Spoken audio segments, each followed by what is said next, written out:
Hii mambo ya maziwa, if we double the production of milk, and it doesn't require rocket science, na tuuze, hata tuache kuuza nyingi, tukiuza hata 3 billion liters, tukiuza 3 billion liters, na tuko na soko kuanzia hapa DRC, hao watu wako na 90 million people, hawana ng'ombe moja.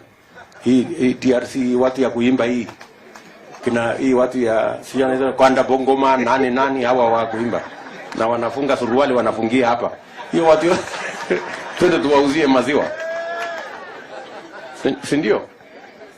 90 million wako hapo, wengine hapo Congo Brazzaville, wengine hiyo Central Africa yote hiyo mpaka West Africa tunaweza kuwauzia maziwa, kwa sababu saizi wananunua maziwa kutoka Australia, New Zealand, sijui wapi. Na hiyo ni soko yetu ya Afrika, na tuko na